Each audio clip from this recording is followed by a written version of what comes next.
promessa feita é promessa cumprida. Ano eleitoral e vai ser a primeira vez na história que nós vamos ter uma avaliação matemática do que é o freio de ouro. Então, tu prometeste os números e a gente está esperando que tu cumpra. Exato, Karen. Eu acho que ficou muito marcado, sempre que se fala rumo ao freio, a questão de separar a nota morfológica, a média funcional, média final, para a gente poder ter um apanhado geral do que está acontecendo. O que a gente precisa ter num cavalo para ser competitivo no freio de ouro. Então eu fiz algum pequeno apanhado aqui separando, se tratando somente da final do freio de ouro 2018. O rumo ao freio, o ciclo 2018-19, ele vai trazer todas as credenciadoras e todas as classificatórias até nós chegar no final do ciclo. Mas como a gente tinha, o quadro retornou há pouco tempo, a gente vai fazer um material específico da final para o pessoal também de casa e ir se inteirando do que acontece, como a gente separa e como que a gente chega numa média final adequada. Então a média morfológica dos finalistas, das fêmeas finalistas do domingo do freio de ouro, foi 7.296, o que nos últimos 4 anos que a gente fazia esse acompanhamento, é mais ou menos a média dos animais classificados para o freio de ouro, em torno de 7.200. E lembrando que a nota morfológica tem um papel fundamental também no final, no resultado. Retomando o pessoal de casa, a média morfológica ela implica em quase 37% da avaliação final, então é bastante expressivo. 7.296 é a média das finalistas fêmeas do domingo. Nos machos, a média aumenta muito já, sobressaindo aos ciclos passados, 7.495, esse dos 14 machos e das 14 fêmeas. A média morfológica das fêmeas que foram no pódio do freio de ouro ou freio de alpaca foi 7.400. Então a gente tem assim, para correr o domingo precisaria um animal de 7.296. Não é que seja só isso, a gente vai ver que tem o desempenho funcional, mas uma média morfológica que seria competitiva, que o ciclo 2018 está nos trazendo, 7.296 para correr o domingo, 7.400 para eu brigar por algo mais. Nos machos, 7.495. Os 4 machos do pódio, e aqui salientar que a gente fala assim, daqui a pouco tem um cavalo em torno de 70% é legal. Eles fizeram 7.916, ou seja, quase 80% de média morfológica. Isso é um número muito expressivo. Os animais saíram, bem dizer, com 8 de morfologia, os 4 que conquistaram o ouro, prata, bronze e alpaca, se estabelecendo na disputa com uma morfologia já quase muito perto daquilo que é o ideal. A gente teve alguns destaques de performance que vale a pena frisar. A Quelém Provinciana, uma égua que vem do Uruguai, muito bem conduzida pelo seu ginete também, e destacar a participação do Mauro. Ela saiu em 43º na morfologia e ela chegou no freio de alpaca, atingindo a 4ª colocação. Ela saiu com uma média de morfologia de 6.553 e teve um desempenho funcional de 13.270. Assim como a 5ª égua prometida da Ibirapuera, ela saiu na 40ª posição, com 6.653 e atingiu a 5ª posição no freio de ouro, com a média funcional de 12.867. E nos machos, a gente quer destacar o Dançarino de la Colina, que saiu em 37º na morfologia, terminou o freio de ouro em 10º, com 6.830 de morfologia. Então, são 3 animais que a gente frisou assim, que saíram muito atrás e acabaram atingindo uma posição bastante expressiva, bastante interessante. Isso por causa do desempenho funcional. Dado muito ao desempenho funcional. Que nem a égua atingiu o freio de alpaca, ela virou em segundo, chegou a estar em prata. Só que daí, claro, aí quando faz a média projetada para o final, por ela ter um pouco menos de morfologia que as outras, então também implicou nela ficar na 4ª posição. E ver como a égua saiu em 40º, muito perto, um pouquinho mais para frente dela, quase que belisca o freio de alpaca. Então elas brigaram, as duas que saíram em 40º e 43º, pelo lugar no pódio, acabando o destaque para a Quelém Provinciana chegando em 4º lugar.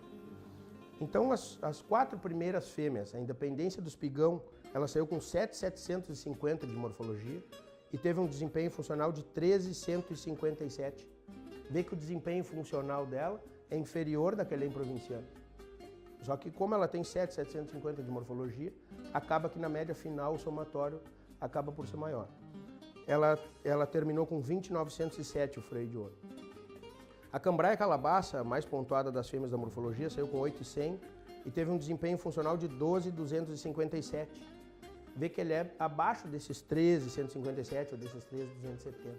Mas ela tem uma morfologia de quase 80%, então ela é uma égua que faz a prova, vamos dizer assim, sem erros, né? Ela não precisa se expor tanto para recuperar. Um animal que tu leva ele no limite de andar e andar para recuperar, daqui a pouco pode acontecer algum erro no meio do caminho. Se tu tem uma morfologia inferior, ela vai ter que andar num pé no fundo, como a gente diz. Aí a Cambraia não, ela fez uma prova de administração e acabou sendo freio de prata. A terceira colocada, Ambiciosa dos Castanheiros, saiu com 797 de morfologia e teve um desempenho funcional de 12,847, terminando o freio de ouro com 20,044. A Ambiciosa é uma égua que já tinha sido freio de alpaca na FIC, veio no pódio agora também, o Charles Fagundes conquistando um freio de bronze aqui no freio nosso, né? Tinha sido já prêmios de bocal, de bronze e tal, enfim, e pegando um freio de bronze também subindo no pódio na final. E a quarta colocada, que é Lem Provinciana, com 6,553 de morfologia e com 13,270 de média funcional, a maior média funcional das éguas do pódio, né? Terminando com 19,823. Vê que ela teve uma recuperação funcional em cima da média morfológica e não atingiu a casa dos 20 pontos. E tu avalia esse desempenho dessas éguas que tem um pouco uma morfologia menor como quesito função especificamente ou sorte também? O que acontece? Quando tu tem, né, as provas que implicam o gado, e a gente tem 4 provas, a gente não tem como tirar a sorte. Eu acho que a gente não pode desvincular a sorte. Claro que tem mérito, tem competência, tem trabalho, tem funcionalidade, né? Essa égua ela tem um sangue que se estabeleceu muito de função no Chile também, que vem no papel dela. Então, a parte funcional dela é muito boa, né? Um bicho que faz 13, lembrando que a gente pode atingir 16,875, ele é um bicho competitivo de função. Só que é aquele bicho que não pode errar nunca, porque onde ela errar com 6,5, a égua de 7,5 não errando, ela vai se estabelecer sobre ela. Mas no momento que tu tem 4 provas com o gado, eu acho que tu não pode nunca desvincular da sorte, né? A sorte de pegar um gado bom para te apartar, ou a vaca não sentar no tubo, né? A vaca sair e correr. Então, aconteceu o uso da sorte, até foi frisado isso na própria palheteada do sábado, onde as éguas da frente vieram e tiveram alguns deslizes por conta de gado sentar no tubo, ou de encurtar, ou de coringa, e ela acabar se estabelecendo e virar entre a cabeceira para o domingo. Então, eu acho que muito mérito, a égua foi muito bem conduzida, muito bem apresentada. O ginete sabendo que ela saiu com uma morfologia menos expressiva, e acabou buscando, recuperando na pata, galgando e conquistando o freio de alpaca. Então, dos 28 finalistas, né, das 14 fêmeas e dos 14 machos, somente 6 animais saíram com menos de 7 de morfologia. Então, a gente vê assim, dentro daquela média que a gente viu, 7,200 as fêmeas, 7,400 os machos, somente 6 saíram com menos de 7. De 28. Então, o pessoal já sabe que no freio de ouro precisa ter um bicho que se estabeleça muito perto dessa casa. Porque se tu joga, vamos dizer que a Lem Provinciana, claro que não, né? Mas se ela saísse com 7 de morfologia, ela faria 20,270. Ela subiria para a terceira, né? Então, isso tudo tem que ser levado em consideração no momento que tu está montando teu projeto para competir o freio de ouro. E aí nos machos, o JA Libertador, ele saiu com 7,983 de morfologia e teve um desempenho funcional de 14,411. Então, e fechou com uma média final de 22,394. Um cavalo que sai com 8 e que faz 14,400, ele é a síntese do que o freio de ouro busca. Um cavalo bonito, funcional e resistente para aguentar os 4 dias. Então, ele é a simbiose perfeita. E é por isso que eu acho que ele justifica muito bem essa conquista do bicampeonato. Porque um cavalo que sai com 8 quase, com 14,400, andando num nível muito ótimo de performance, e no domingo principalmente, quase que gabaritando tudo, ele é justo que se estabeleça num patamar superior. O Penharol da Boa Vista, que ele veio dominando o freio de ouro com justiça também, saiu com 7.900, que ele sai muito parecido de morfologia. Uma média funcional de 14.251 e uma média final de 22.151. E é por isso que no início, quando a gente começou a conversar, eu disse que muito dificilmente o freio de ouro sairia da mão de um desses dois cavalos. Eu tive a oportunidade de dar uma entrevista na Rádio Tertúlia, antes da virada, e eu estava muito otimista com esse bicampeonato. O Libertador, eu acho que ele, na FICA, ele já teve um desempenho muito bom e coroou agora. E o Penharol é um cavalo que sempre estabeleceu provas boas, sempre num nível de atuação muito bom. E esses dois cavalos entraram em disputa no freio de ouro para realmente levar o freio de ouro para casa. Não que os outros não tenham entrado com isso, mas eles começaram a se engalfinhar e chegaram no domingo com essa condição. De um deles ser o ouro, né, e o outro prata, o bronze, enfim. Mas um deles estava muito convicto que seria o freio de ouro. Em terceiro, o Colibri Matreiro, que foi o freio de ouro da FIC, com 867 de morfologia e com 13.434 de média funcional, fazendo uma média final de 21.601, que também é expressiva. Eu acho que muito se passou devido a, de repente, a má sorte, alguma coisa que ele também não teve de docilidade na primeira mangueira, acabou sendo bastante prejudicado. E ele fez uma prova de recuperação muito grande no domingo. Ele passou em nono e voltou voando no domingo também, quase gabaritando prova. Um cavalo muito importante, muito expressivo. Então, esses três cavalos, principalmente, o freio de ouro estava meio que por ali, com uma leve diferença por esses outros que já vinham fazendo 14.400 e 14.200, ele atingiu 13.400. E aí, na quarta posição, veio o Ficheiro do Capão Redondo, que também é um cavalo que saiu com 7.617 de morfologia, também muito bem apresentado e que também veio para a briga, também veio para a disputa muito forte, com 13.589 de média funcional, terminando com 21.206.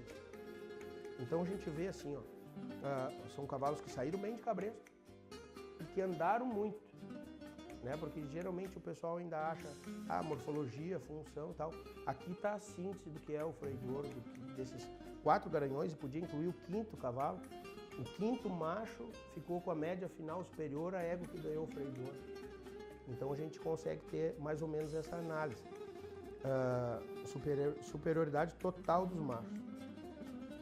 Eu acredito que aqui a gente consiga, desmembrando a morfologia, a função, a gente vê o padrão de desempenho. Claro que o ideal, a perfeição, ela não existe, mas ela pode ser meio batalhada para isso. Vamos correr atrás para tentar fazer isso. Eu até ia te perguntar sobre notas 10, assim, unânimes. Tivemos isso no freio de ouro? A gente teve sim.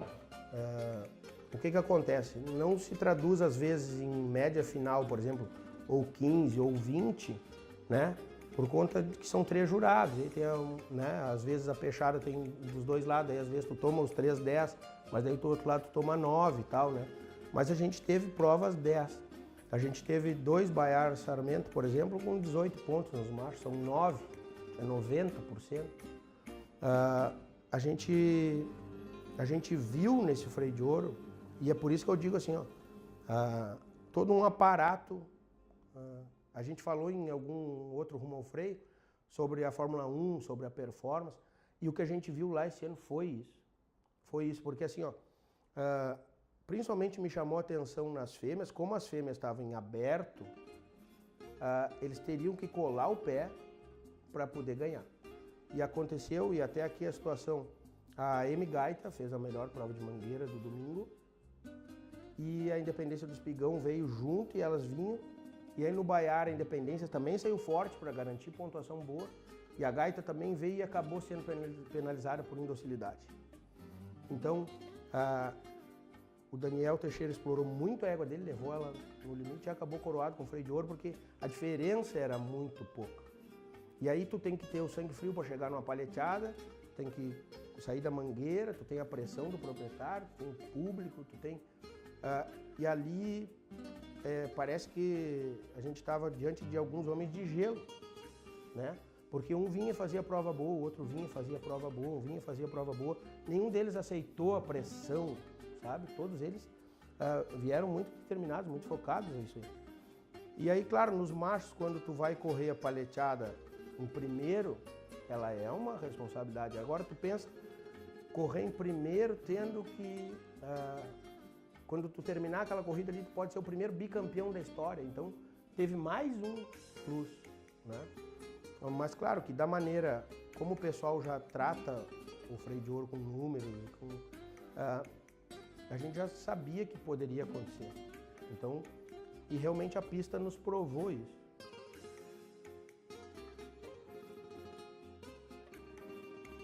Nós preparamos essa matéria, este quadro, para você que gosta de cavalo e que acompanha as provas funcionais desse bicho tão significativo para nós. Curta a nossa página, acompanhe no YouTube, inscreva-se lá.